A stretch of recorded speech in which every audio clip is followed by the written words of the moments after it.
จังอยู่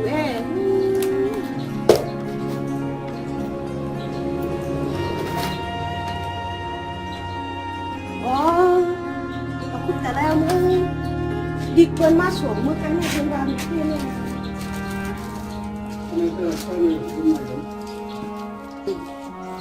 เห็นได้มาโยมาวันเท่าก็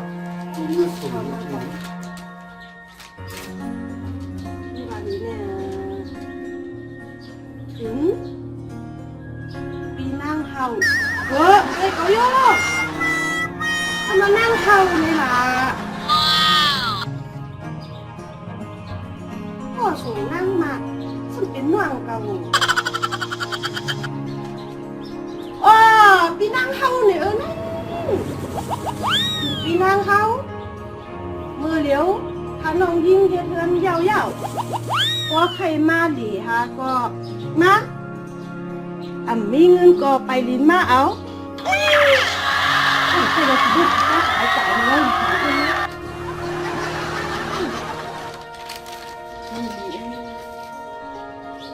ไปเรียนกับเมื่อจำถึงช่างเตียนมาอยู่กับจังในการน้ำอ้อย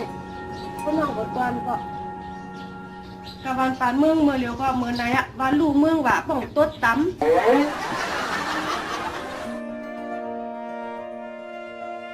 เคยผัดวันผัดเมืองก็กะเลยผัดกำเพาตุกในเวียงกำเพาตุกวันนวกอันเรียกแต่ตุกในเวียงก็เกี่ยเหมือนเงือจึงเขาเดือดจังผัดวันนวกเนี่ยมีกลมบ้างกันไรจำนาให้ตาการกูใกล้หวานเขากลมไข่ผัดเขากลมไข่ผัดในจังนี่รู้กาก็กามัวมันใจไปดินกากาแล้วการใจถึงอยู่จังรายการน้ำอ้อยน้ำเอี้ยงเงี้ยแต่ดีได้รู้ในเวียงเนี่ยป้าเขียนปูเนี่ยเขียนปูก็เขียนกล่องมืดคุกกล่องเอากระเหรียญไม้กาก็กาขึ้นกว่า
ถูย่อมึงไหม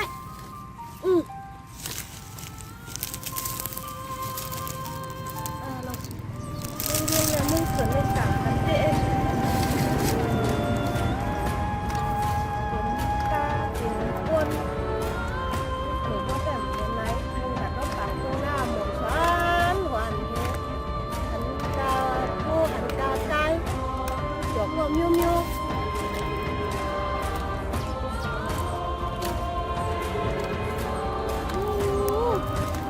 โบเอาย่างเลยผัดปีผัดหนังไม่ช่วยอยู่ไม่ช่วยไม่ปีได้กินกันก็ต่อที่ได้หันหน้ากันมาหายเลยก็จะมีดูน้องเพื่อนขอดูตัวเยอะเอาหวังเขาจะเพื่อนเขาเลยเสียงเพื่อนนี่มึงเรียกเหมือนเพื่อนเลยบ้านน่ะ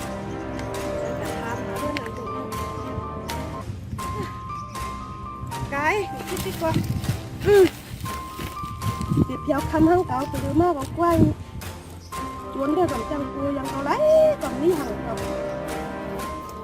ก็กลุ่มหันตั้งเงินก็อะไรก็มือหัดคัน ม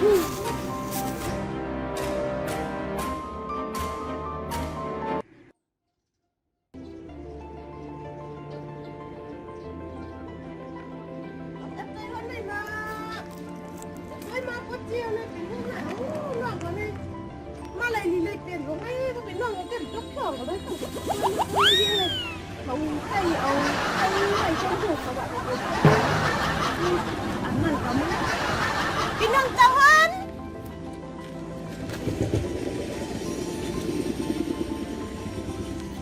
มีใครอยู่เพื่อนค่ะมีใครอยู่เพื่อนค่ะโอ้เป็นใครค่ะเนี่ยผมก้อนเกิดอีแล้วเนี่ยเจ้าเริ่มจะใครขลาอย่างนี้จะกินที่นั่งต้องอย่างนี้แล้วก็ได้ส่งลิกมือนี่แหละมั่วให้มาหาหนิงกับกรมมาแล้วก็กล้าผมอิ่มก็ไปมาเลยไปมาว่ะไปมา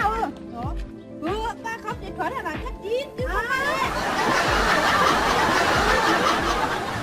ใจเย็นเลยบนผัดชัดจีนไม่ตั้งน้องเลยก็มาด่าผัด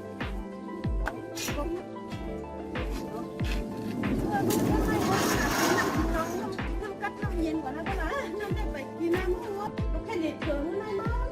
ตั้งน้ำบ้านจะเฉินอะไรล่ะมันจะเฉินจังนั้น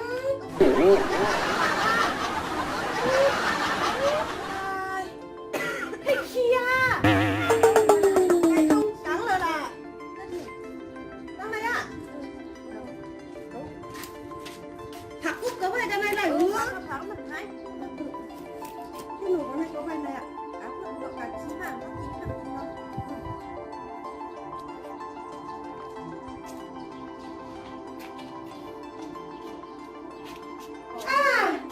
กินหน้าเขาบ้างเราจะมาใจกับกินน้ำแบบสั่งชุกชักอ่ะ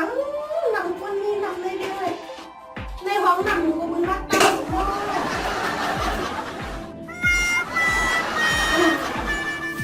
เย็นดีเอ๊ะจะมาจับในเมืองไทยกี่เตบีเ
ผมก็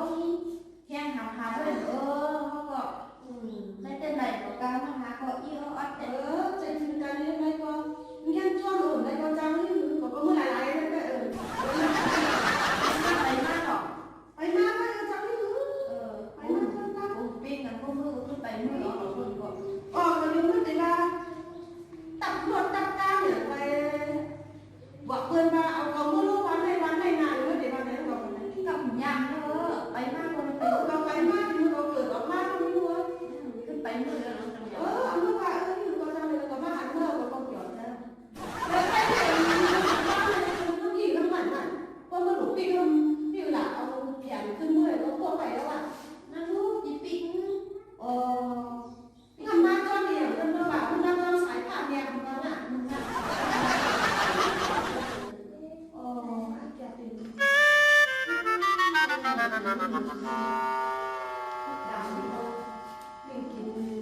กินไก่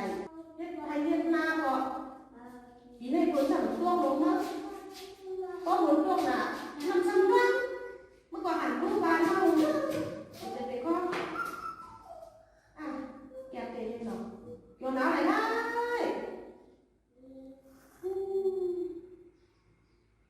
วิดีโอสุนัยพวกการว่านี่เนี่ยมันมาแม่ มาก็ปล่อยสมมติว่าว่าเป็นย้อนย้อนกันเลยเราแค่ไม่วิดีโออีวันนู้นได้ชื่อด้วยเหรอหมอย้อนย้อนกันเลยเราย้อนเลยเราถึงว่าเป็นวิดีโอ ที่นั่นได้เป็นปีเดียนเพื่อนแม่หนูจะดิ้นว่านะก็ดิ้นว่ากับทันทีก็เคยว่ากันในคนไหน ก็เป็นย้อนกันเลยเราย้อนไปเป็นวิดีโอในอยู่บ้านเราเลยชื่อด้วยเมื่อเลยชื่อด้วยหนึ่งแก้มหนึ่งกำก็แหละเลยด้วยลูกปีได้ปีข้อกับลูกคำชนเนี่ย ก็แล้วคนบอกด้วยตัวก็แรกโรงแรมนี่ ย้อนกันเลยก็แต่ก็ย้อนเลยด้วยวิดีโอเนี่ยยังเพี้ยนเต็มพี่น้องมันก็ กินข้าวมากไหม กินอ่ะเขาพอเข้า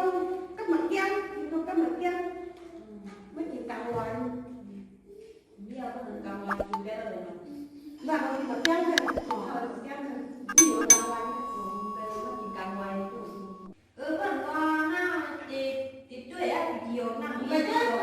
กันเขาแค่หันจ้องนี่เขาแค่หันที่หันจอดเลยกัน ติดด้วยได้ก็เขาได้คดีอะไรเฮ็ดเขาเฮ็ดกันเมื่อกี้นะก็ เขาติดกันด้วยเขาเอาไม่ได้เด็กกับบ้านเราแต่ ยังก็กินแรงเนาะ ยังต้องกินได้ นี่หัวหน้าชา เรียกกับบ้านนี่ของเราพ่อเมื่อไหร่ที่มึงจ้วงมันหลังเราได้ยินเราบอก แต่ กัน ว่ายังก็เลยในที่หัวหน้าชา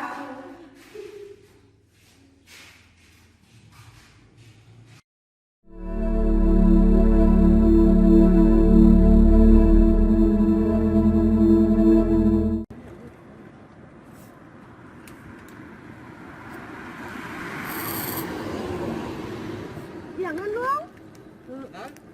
อย่างนั้นอันนู้นคิวมากอ่ะ เขามุนตุ่งกลางหูเขามุนตุ่งกลางหู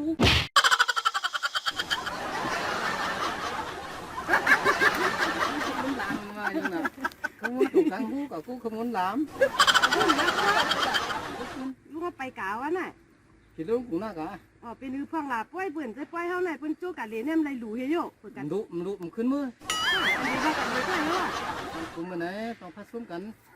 พวกเป็นเมืองห้องแต่ว่าติเฮ็ดป้อยเดือนสี่พวกเป็นเมืองเมืองขึ้นเขาว่าติเฮ็ดป้อยเดือนห้าเนี่ยว่ะ อ๋อแล้ว ลุงมันเฮ็ดไว้ทำนี้เหรอเพิ่นนั้น ตั้งทำก็ติดูวิหารที่ทางที่เนื้อส่วนดวงอ่ะ อ๋อ ประเทศวิหารที่นั่น อ๋อเดี๋ยวว่าเปิ้นห้องนู้นกับป้อยมันห้องกันดูมันอยู่ ห้องกับเพิ่นบอกเขาต้องคือห้องเพิ่นบอกว่าหนาเพิ่นได้กับพระสมุนก็ ดิ้งถึงอ่ะ ได้กินวันนั่งหมุนเจ้าก็เลย สั่งก้ามมากก็ลิงถึงมันอ่ะคือมันคือกินหลาย ก็ที่ไปเรื่องว่าเขาดูเพิ่นทำไปก่อนวันใดก็ขันทำก็หาขันถึงวันนั้นอันนี้ก็ต้นย้อม300 1คันแล้ว ผักคันเนี่ยจึงคือเอาแค่ผักคันใส่แล้วอ่ะ ไปมาทำงานนึงก็หาปุ้งน่ะหาขันก็เอาแค่ผักคันใส่ ไปจ้าหาขันก็หาปุ้งมัน นึงว่าผักคันได้ชักสาวหรอเนี่ยค่ะ กันเด็กต้องรับกันได้ก็ ก็ยันเนาะ อันนึงวันห้า เดี๋ยว พัน เอาผัดเต้นผัดตอนตำกินที่หานั่น ร่วมกินทำตามมาเมื่อไหร่ กินอะมันน่ะ ในขมุนตัวกลางกูมาเขาหน่อยหรอว่ากูขมุนหลังเนี่ยจะเป็นต้าอะไรไปแคมแก่ด้วยแคมแก่ด้วยเจ้าเขาเลยคนเสือพายย่านหนึ่งเดียนย่านเลยแต่เนี่ยเอาหางมาหอยเนี่ย วันอันห้ามือบุญน่ะห้ามือแล้วมือบินน่ะเขาว่าคำกูคำมีสุกุมชิ้นน้ำโบไงน่ะค่ะมันหัวขาตัวอีโคมันก็มีกุ่มชิ้นน้ำโบเหมือนกัน กินกันดีเนี่ย เขาออกเขาไว้เขาจะย่องเนอะถ้าออกมาตั้งเขาค้าไม่เยอะเลยน่ะเลยเขาเขาว่าถ้าตัวอีหนูเตียงว่าเนี่ยคันเตียงเขากันน่ะเมื่อคันเตียงเขาได้ลูกฉันยองที่ไหนวะแบบมันรวมลงกันเลยถ้ากับยิบมือขึ้นมาแล้วน่ะยิบมือมาขับขับกูเขามีกุ่มชิ้นน้ำโบไงน่ะหอดไปดีโคมันไม่เย็นก่อนเลยว่า คนหัวยังมีวะ มันเปลี่ยนมันมุมนี่เลยเขาอย่างนั้นเขาก็กูบ้าแหละผมมาดูอ่อนไม่ย้ายโค้งว่ะเนี่ยทีนึง ถ้าน้องพระวันน่ะเผื่อน้องพระวันน่ะเนี่ยก็แอบตีนกกันได้ก็ย่อมือว่าแต่ต้นมีนั่นเนี่ยนั่งตั้งหลังก็มีชามสิก็จุดๆอ่ะว่านั่นก็เป็นของท่านนั่งตั้งหลังบ้านน่ะเผื่อน้องพระวันน่ะมาที่ไหนก็ก่อนเนี่ยคนหนักก็ไอปัดไม่หลงเล่นไม่เคยคนอ่ะอันเกิดก็เรียนอ่ะเผื่อเป็นนั้นน่ะเนี่ยก็ ก็ว่าเขามีนั่นอันกูเองนะครับตัวดีโค้งมันก็มีเหมือนกัน หัวยังเปลี่ยนเนี่ย ก็มืออันนี้อันพี่ยามาเลยอุโคมาฝั่งมีปีมีน้องว่ามีเจอมีคือว่าห้องไห้มือไปหูตั้งแต่ก็เป็นมือแบบปีนี้มีก่อนเมื่อไหร่มีพอมีเมียเลยเนี่ยก็ฝึกด้วยด้วยมาเนี่ยได้เนาะว่าเขาเดียดินตั้งวันล่างมันฉันเป็นเมียเก่าอยู่อันนู้นเราก็ลูกนั่นเข้ากันเลยนะเข้าบนนุ่งเพื่อเหลืองหลุดเนี่ยกินเนี่ยแกการน้ำดีมาให้ฟังเป็นขี้มุกน้ำตาต้มยิ้มซื้อวิท่านเนี่ยจับหมุนหยิบสุดอันนี้ของว่า นี่เขาหักหนา มาบอกทำป้องน้ำแหงมาพัดโอ้ จำมันก็รู้กินเมื่อไรใส่ชอบมาแห้งบ้านหนา แต่ใจเลี้ยงนี่ไม่เนาะแต่ตั้งหางบ้านเนี่ยเพราะว่าถึงหมดเท่ากันนวลมือเนี่ยข้ากาจ้อมถืออยากกาล่าเมื่อหลูกาพักเอาล่ะเนี่ย มันพระเจ้าก็บ้านกลางนะบ้านในเขากาเขาไม่ได้นั่งเขาได้ทุกเจ้าหุ่นเนี่ยเป็นไม่ที่เจ้าเลยนะพ่อ เฮ็ดตู้โจรหอยอ่อน กาไปพระเจ้าก็ผู้เปลี่ยนมากขึ้นก็มากขึ้นแก้วเข้าใจว่ากาแก้วป่ะ แต่กาเขาเจ้าเนี่ยเขาขั้นเขาไม่ได้อะไรกันเขามองเขาที่นั่นก็ เมื่อเร็วเนี่ยเป็นยังไงกันมอ ให้ยินนะมกบีมากนะให้กับ ขี้มา โกนเนี่ย ไปไหนก็กล่าวรู้ไปมัน เออไอ้นักการไม่หัวจำก้นจำไม่หัวจำปุ่มก็ว่า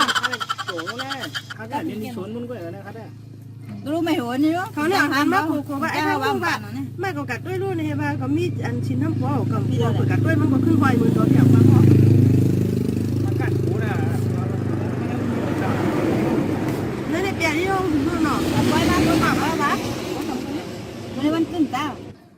เมียสิบนึงก็วันนั้น เขาเหมือนไปหรอกมันเขาผ่านคนตัดเช้าก็เลย เขาก้นบ้านผมเฮ็ดเด็กเป็นยังไงกะหมอ กัดถึงแกถ้าก็มึนในว่าห้างการนึงอ่ะถังเรื่องอย่างไรกันอะไรเนาะ ถึงหมดแต่เดียว ผมต้องปัดช้าเลย ตังว่า มาถึงครับเดี๋ยวต้องวานเราคุณจักเวิร์น โอ้หมอการเขา เงินเหมือนมันน้ำมาขึ้นเลยอ่ะชงขึ้นอ่ะ อย่าดังวานนะหลุดนี่ชงขึ้นฟองเนาะ